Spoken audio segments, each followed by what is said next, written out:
السلام عليكم ورحمة الله تعالى وبركاته. إليكم آخر أخبار فريق الوداد الرياضي. قبل البدء في التفاصيل لا تنسوا دعمنا بالاشتراك في القناة ووضع زر الإعجاب للفيديو كي يصلكم كل جديد. بات الدولي المغربي أشرف داري على أعتاب العودة إلى فريقه الأم الوداد الرياضي خلال فترة الانتقالات الصيفية الحالية في صفقة انتقال حر بعد تجربة احترافية لم يكتب لها النجاح خارج المغرب.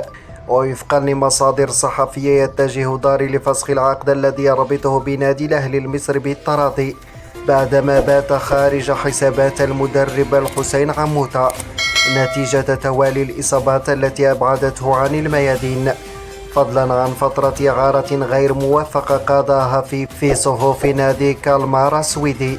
في خبر آخر، أوشك نادي الوداد الرياضي على إنهاء إحدى أبرز صفقاته خلال فترة الانتقالات الصيفية بعد توصله إلى اتفاق نهائي يقضي بضم المهاجم البوروندي موسى ندومي قادما من نادي سينجيدا بلاك ستار التنزاني. ووفقا لمصادر مطلعة فقد نجحت إدارة الفريق الأحمر في حسم كافة تفاصيل شراء عقد اللاعب الذي من المنتظر أن يصل إلى المغرب خلال الأيام القليلة المقبلة للخضوع للفحوصات الطبية قبل التوقيع الرسمي على العقد وتقديمه لوسائل الإعلام.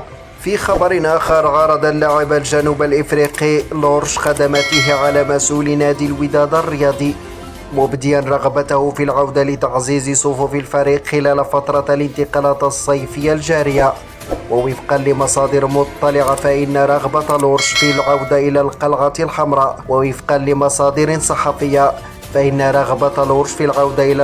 الحمراء جاءت بعد قراره بإنهاء تجربته الاحترافية.